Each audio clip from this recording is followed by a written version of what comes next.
Hello, this is £10 TV. I am Kevin Jones, and that is Adrian Shepard. How are you doing, sir?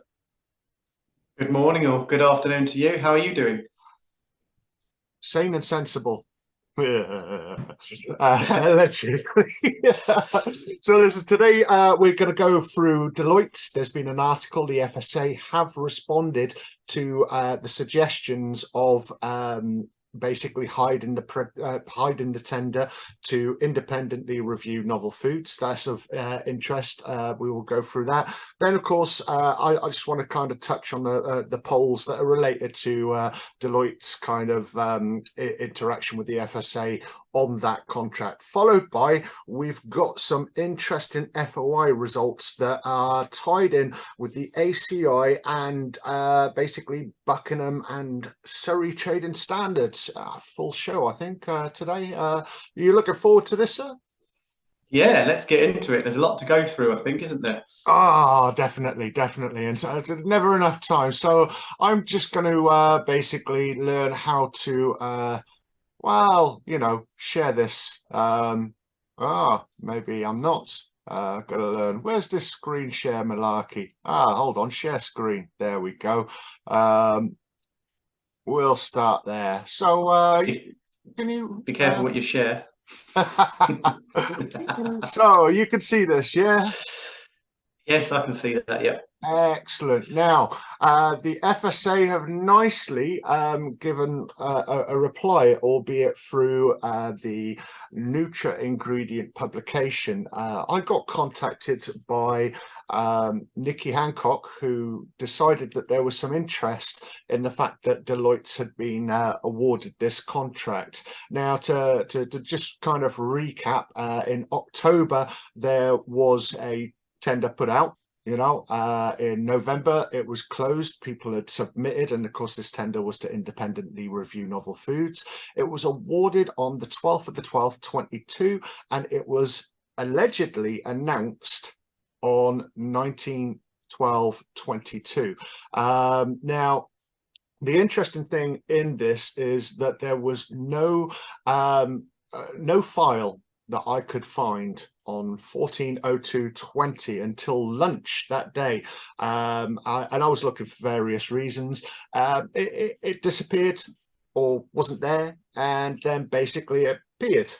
Now, the weird thing is on the 15/02/23, the FSA took it upon themselves to announce that Deloitte had won that contract to independently review novel foods regulations on LinkedIn only. No other place. Now, I'm not the only person who's noticed this.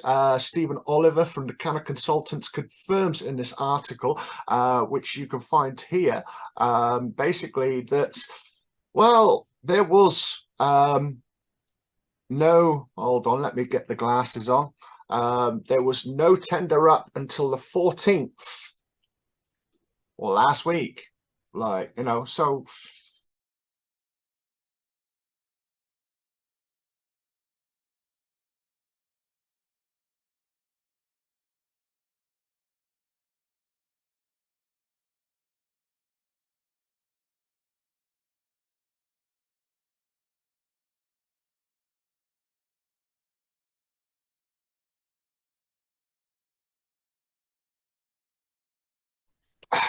no mention of it, and that's a bit of a frustration. Now, the FSA's response in itself is interesting because it doesn't really agree or confirm or deny whether that tender was there, only that they announced it in some way on the 19th, but that wasn't available to the public. Now, it's interesting that they don't answer because if it was announced on that date, effectively, why would it be announced through LinkedIn?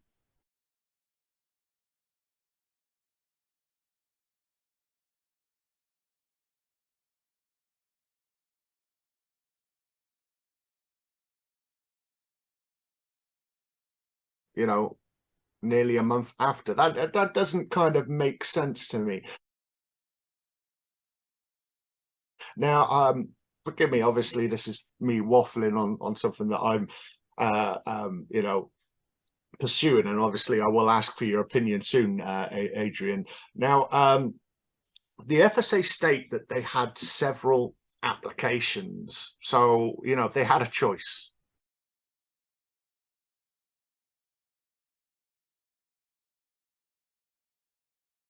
They also kind of suggest, if you go through here, that Deloitte was the most economically advantageous tender. Right. That's interesting. Well, yeah, I know. And you've got to think about the time frame on this. If it was awarded on the 19th of December, and it's supposed to be concluded on the 28th of Feb. That's, is that enough time, even for some big firm to accurately and, sensibly review novel food regulations? I mean, what do you think? Yeah, feed me. No. So, but that's not enough time. It isn't enough time. So there's a few questions I've got. So you said they announced it on LinkedIn only.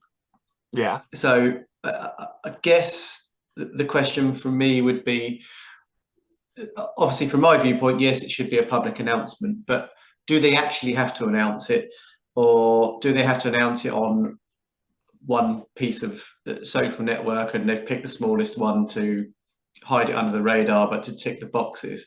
And then the other one is, you say they were the most economically viable. Who else applied? Did they say? No. Their response actually is limited, but also telling. So they don't recognize that there's an issue with potential conflicts. They just literally say, they were the cheapest.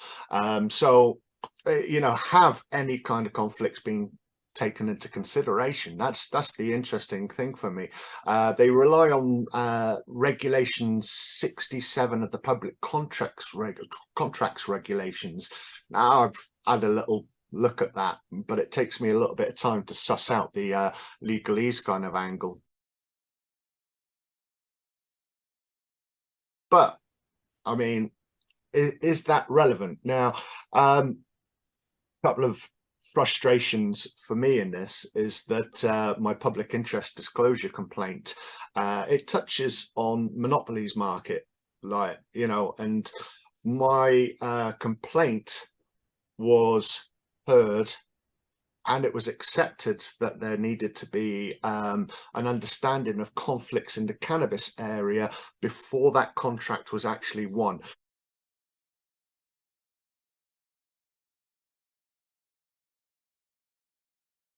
Now, that is in regards to 16 lab reports from one company to rule over a competitor industry.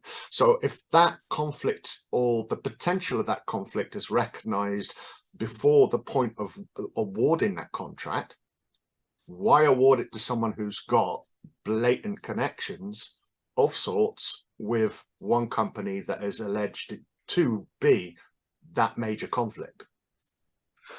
It's a good question. I don't have an answer for that. No, I suspect they don't either. And that's the thing. I try to ask more questions in the stuff that I find, and certainly if people interpret it in a different way, feel free to give me a shout. The email address is below. But further to this, now, is it possible, right? And you should, I think you might know this, because I'm not certain if it's a food law or if it's a whole thing, right? Price fixing, cartel market. Do you know what the definition is? No, go on.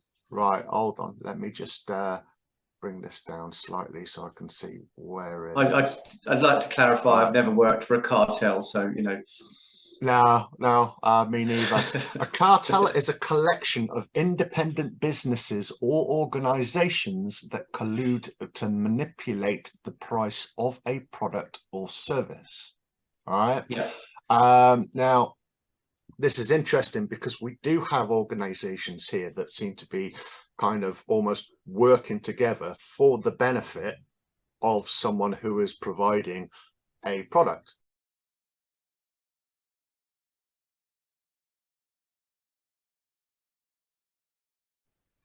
All right, this is how I'm seeing it, because you know, it's not just Deloitte over here, right? Deloitte seem to be, you know, also in the US. They're maintaining a contract out there that could be argued is something that being built up to protect people's, or possibly clients' interests. You know, why not do the same over here?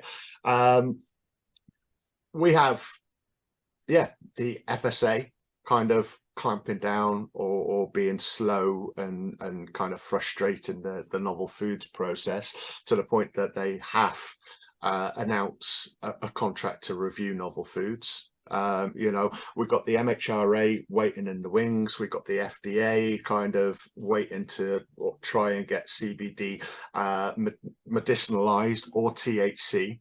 Right, and I'm going a little bit off here, but we've also got an article, right, and trust me, it's coming back to Deloitte, yeah, although it's not in this part, right.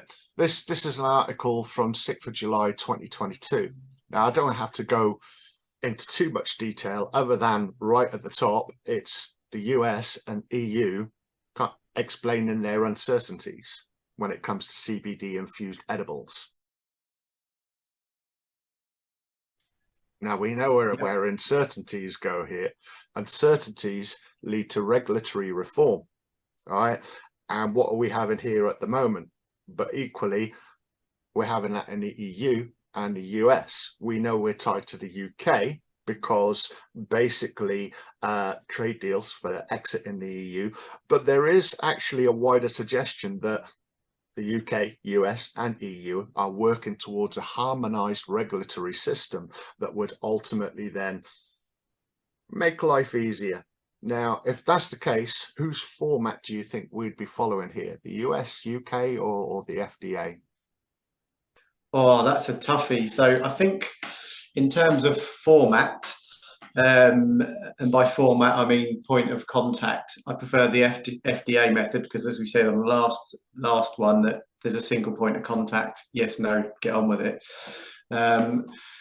We've termed to, in regards to rulings or regulations for states versus US versus UK, I have no idea, but I don't know if this is what you were planning to do. It does fall back onto almost this cartel thing, doesn't it? Because if there's a unity in the regulatory services, then we're all screwed, really, aren't we? Let's be honest. That's it. And from that point, we know that there is a move to medicinalize it. You know, food products are not on the market, but that's the intention. Where is that intention at the moment? And certainly we know where we are. We've seen where the US is and the UK is. Now, drawing back to the FSA's reply here, which you, as I said earlier, you can find on Nutri-Ingredients. Basically, let's go through this part here. The review will consider the national and international regulatory landscape. Interesting words. And present potential options for a novel foods regulatory framework, assessing the benefits, limitations, risks, opportunities, resources, and time implications, as well as the impact on industry and consumers. I'm sorry, but occasionally I think there's actually little, forgive me, little, I'm going to say little regard for the consumers, or at least I would say little regard for the opinion of the consumers. You know, I'll be launching a poll to find out what their opinion is and if I'm right on there. But to me, time implications, limitations, risks, you know, I look at that and I see the Tiger report. And I see the potential for that unifying of all regulatory pathways for proof. Well, I mean, who would ultimately benefit from that?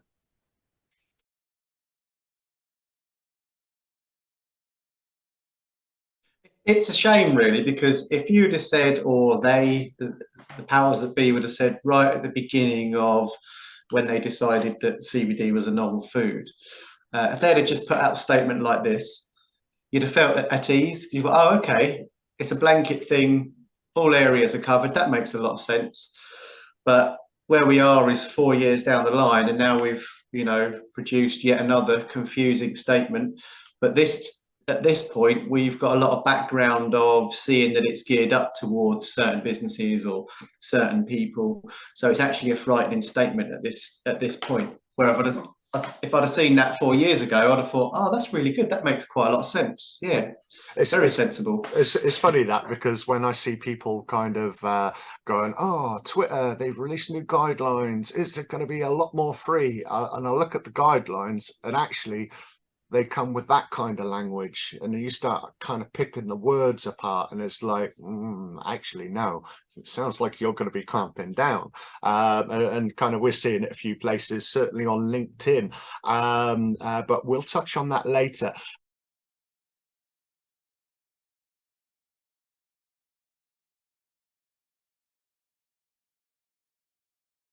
Coming back to this cartel market, though.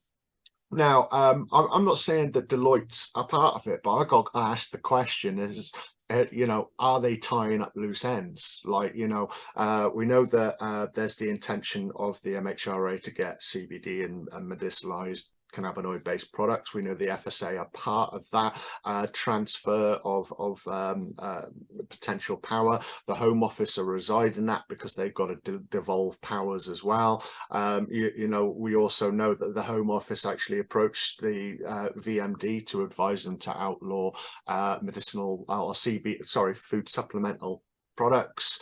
We also know that they've gone and tried to get novel foods started off in 2017, right? Some of those things just haven't worked. So how do you deal with the thing? You bring about new regulations, but maybe you get someone through quietly and kind of not, really regard their conflicts.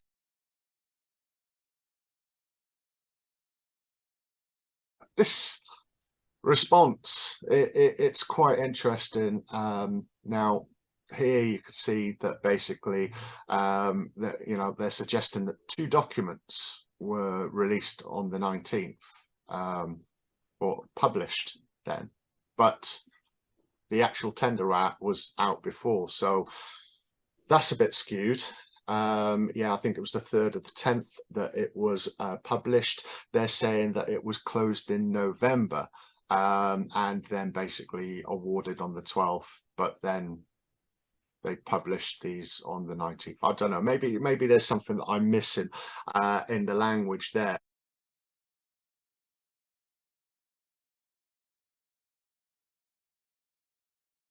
But the thing is, what it doesn't say is that they didn't hide that tender up until 14/02/2023, and it doesn't answer why they felt the need to literally just drop a very vague LinkedIn post saying we've awarded that contract to Deloitte. That's weird. It's like, well, if they have and we have, it don't matter, we're just going to crack on with it. Do you feel like that? I think the fact they haven't said anything speaks volumes. I think we all know what they're saying. Yeah, it's a bit of a shame, and I certainly think that there is more argument that we are kind of heading that way. And if we are, then obviously we know what we're dealing with down the line. Now, I don't think I need to say anything more on that. I think basically we should just have a little look at the poll and see what people think about Deloitte's involvement. Now, so far, 105 companies or entities have voted. I think that's quite nice. It's a bigger number than my last poll that I did, but then that equally had provocative questions. And have I frozen? Yes, I can hear you. Right. You can hear me, but I've gone a little bit kind of wow. That's interesting. But let's crack on. Hopefully it'll rectify itself. Yep. So 105 companies now. Out of them, 77% are making or working for companies that sell or make CBD products. Out of them, 59 have got applications tied to hemp and CBD based products. Out of them, 85% know of GW, but then I kind of find it concerning that the 15% don't know about GW, if you know what I mean. Again, 71% British sugar. All right, fair enough. A little bit more, reasonable maybe. But you know, now this is the part where I think things get interesting. You know, obviously 2/3 did not know that those companies had connections to Deloitte. 1/3 does, and I've got to say, like my good lady wife Kirsty, that image is getting worse, I think, or is it possibly? I don't know. You know, she said she went on this and she said, "I do know. However, it's arguable that I only know because of you." And you know, that's exactly what I was going to say. Yeah, to be perfectly honest, it's a bit of a sad state of affairs if you're getting all your updates from a lowly advisory service such as myself. However, you know, these things seem to have been hidden or the importance of dismissed, certainly with the response. So it's arguable that they wouldn't have been able to find out if no one else had kind of mentioned anything. You know, are you aware that the FSA released a tender on 03/10/22? Again, that's pretty much the same. 2/3 no, 1/3 yes. I think that's quite telling, because at the end of the day, they should be telling us these things. Like, you know, I think that's, again, from what you've said, I think the number of people not knowing would be much higher in reality. Yeah, and that's you know, it doesn't kind of add a little kind of pressure to my shoulders when I see this and have to report it. It also should put pressure on the FSA's shoulders, because if those stats are accurate throughout the industry, then that shows that they're not effectively communicating with the industry, which is a big issue. Did you know that Deloitte won the contract to independently review? No, same stats basically. I'm actually, did you know, I mean, as probably quite a lot of people are, I've actually registered on the government contracts website for government contracts. Essentially, I've never seen any alert of that coming up. No, that's now. You know, to be fair, I've got to state, you know, they did put stuff up. I did see that there was a contract, but it disappeared, and obviously I checked for various reasons. But you know, if it's removed, no people are going to see it. And I have looked through all of their social platforms.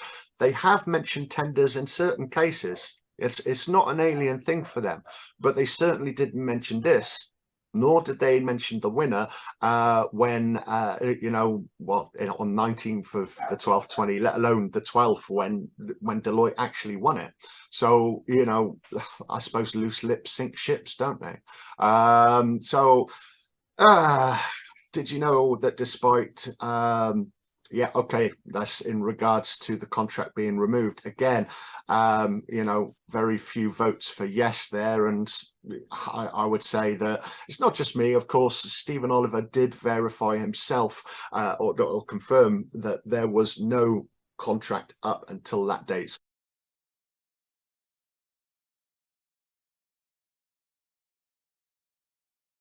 So it's not just me being a little bit loopy, banging some kind of weird drum.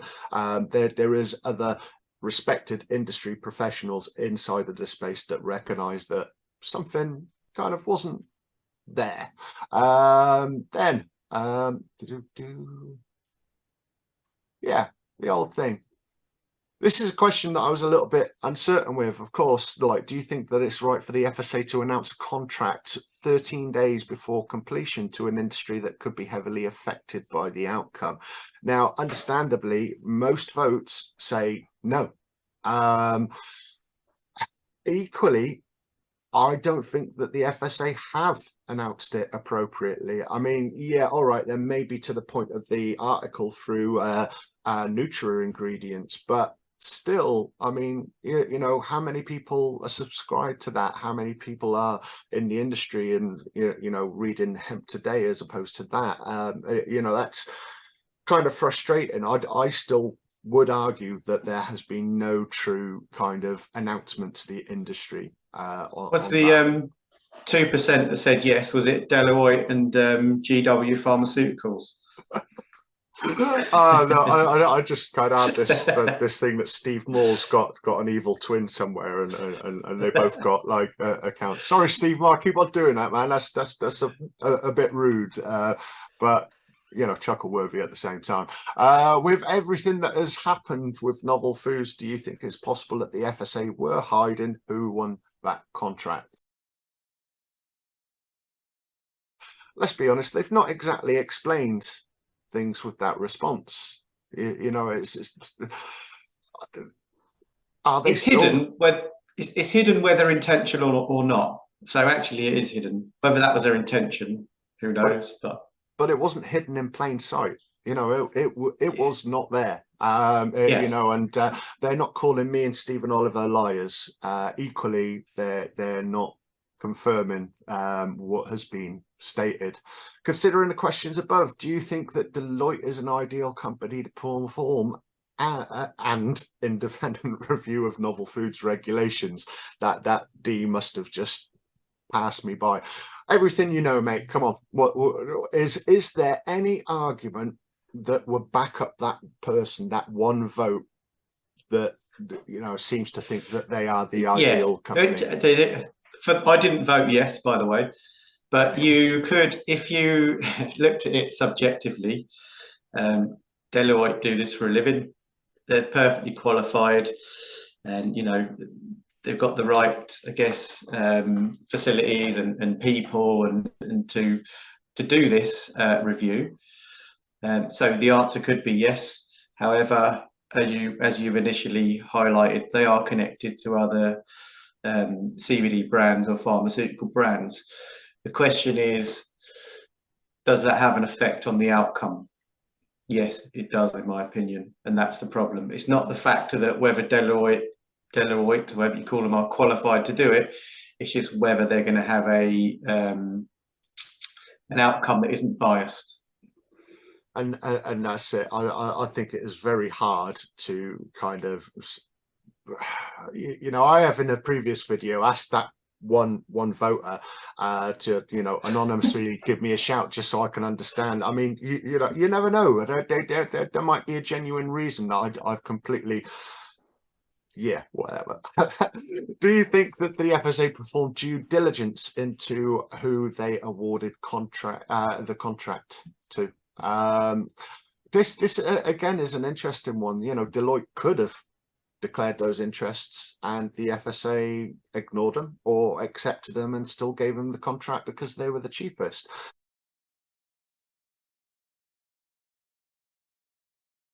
You know, the true answer to this, it could mean a few things. What do you think?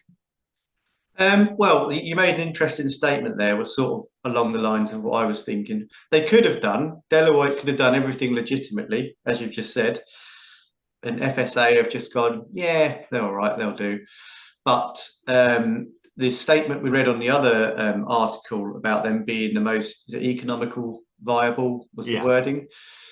I'm wondering if I put my I don't know, my paranoid head on, I'm wondering, well, if they have got interests in all those other businesses, it's perfectly reasonable to do that review at a loss. Yeah. They could say, you know what, let's undercut everyone massively. As long as we get to the review, the outcome will be what we want it to be. We'll get the money anyway. So yes, that's it. I've got to be honest. I like I said, I remember seeing the link some time ago, and I could have sworn, right, that it was 120 grand for a 3-month contract, and that was where I was kind of like, well, who's going to take that then? You know, for some big person to come in on 3 months to review novel foods completely. I mean, it's a lot less than 3 months, obviously, and it's 10 grand more expensive as per the contract award details. But still, I mean, you know, it just seems like that's not enough time. I mean, it almost feels like what I've seen in the US with the Deloitte contract there, 4.9 years, and it's to basically go through protecting enterprises. And it's like, what enterprises are you protecting?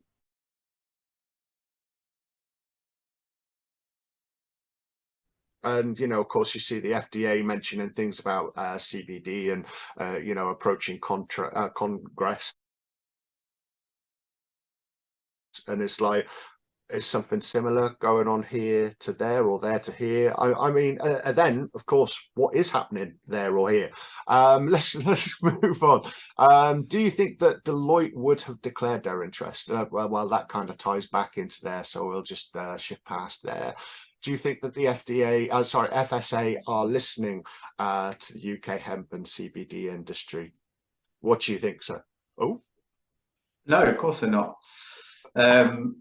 They haven't been listening from day one. As you well know, I've had a lot of contact myself with the FSA, and at some point, you know, we were good buddies. But no, they haven't listened from day one, and actually, they shouldn't. They shouldn't. They should have a process and stick to that process, regardless of who's trying to talk to them. So, you know, in one respect, what they're doing is right. However, looking further back up the page, it's all a bit skewed, isn't it? That's the problem. We've got no confidence in the people reviewing it. We've got no confidence in the people who are deciding what regulations are going to be. We've got no confidence in the whole process. That's it. And that's the worrying thing. And that ties in nicely with question 16. Do you have confidence in the FSA's ability to fairly conduct the novel food process? I mean, you know, is that no, considering where we are on the process now that we've been told recently by Paul Tossell that no one's going to get validated into next year? Or is it no confidence to the fact that there is now a process to independently review novel foods? I think they could both be added together on that. I mean, if you took a stance, okay, if you were a food technical manager, or you'd worked in food all your life on that sort of side of things, you would ask the question of, okay, is a product safe? Okay, so to deem it safe, we need to follow FSA guidelines, whatever they are, for whatever product it is, not necessarily CBD.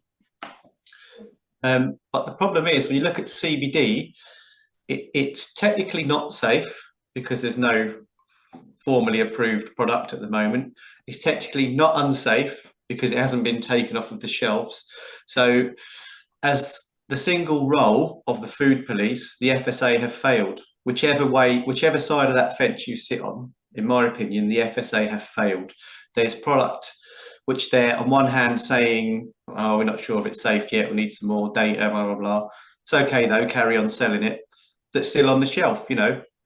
But on the other hand, they're not saying this isn't safe, everything should be banned. And hopefully they don't do that. But if you look at what they're supposed to be doing for food in the UK, they're failing massively in the CBD space. I think that's a fair assessment, and of course I've also kind of come to that agreement. You know, in fact, in all honesty, it's the reason why I write articles. It's just like, no. But anyway, moving on. How best describes how you feel the novel foods for CBD products has been managed by the FSA. Now, just to kind of get all the results, understandably, I think people have just gone for no confidence, 43% there. Maybe it's time to go talk to the Ombudsman. I mean, I'm going to explore my options with this because I don't think it should be ignored anymore. And in all honesty, because it's the conflicts of interest thing, the cartel market, I feel that this should be added to my wider complaint against the FSA's handling, and then maybe handed into the Competitions and Marketing Authority. Who knows? And of course, past there, nothing really is better than okay. Is their line of defence, though, the fact that they've now put it under review from a separate entity? Is that what they're doing? You know, I think their line of defence is that allegedly at some point in 2002 they mentioned that there was going to be a novel foods review. There, January 2022, apparently referenced, but then that's government documents, and we wouldn't have had access to that for a bit, I wouldn't have thought. Then it wouldn't have been communicated to the industry as a whole. So, you know, and then of course we know that there weren't any announcements on social platforms and on their website, so hidden stuff. It's all secret squirrel, isn't it? Absolutely. But no, let's move on. Back to that poll. Oh, you're hiding under here, aren't you? Yes. Last couple of questions. If it was confirmed that the FSA ignored conflicts of interest to the detriment of the hemp and CBD industry, do you think that would be grounds for legal action?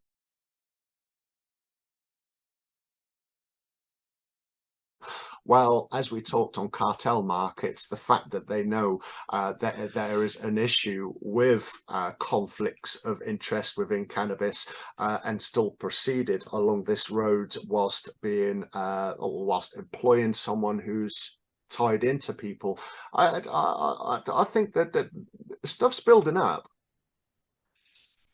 Yeah.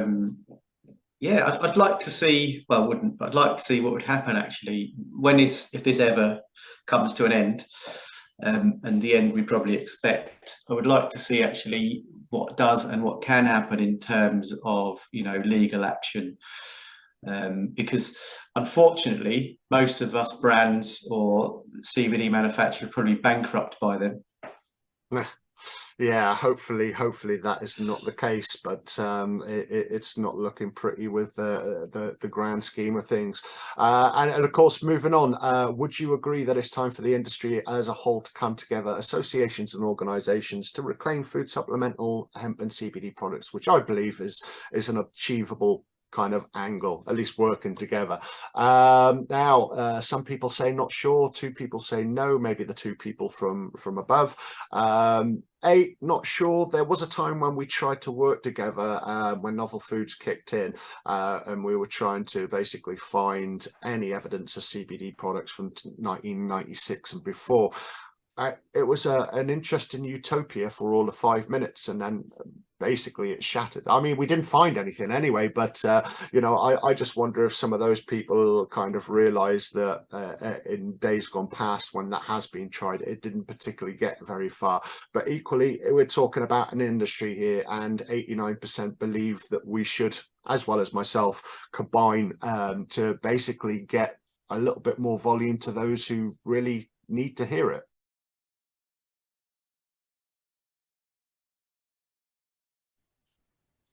Yeah, I agree. As I said the last time, if we don't stick together now, it's not looking promising. And we should stick together anyway. Every other industry has some sort of trade body or association that's generally relied upon, and it shouldn't be any different for hemp and cannabis.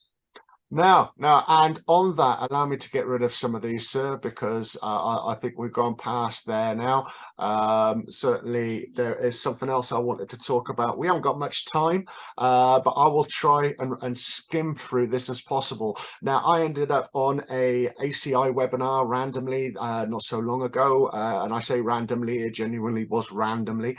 And I heard one or two things that led to me feeling the need to submit an FOI in regards to, well, to find out a little bit more about the relationship that was implied between those two entities. Now, the FSA, the Trade Association representatives on the actual meeting did say that there was an active working relationship between the ACI and them, and that they were targeting companies with products that weren't on the FSA's public list.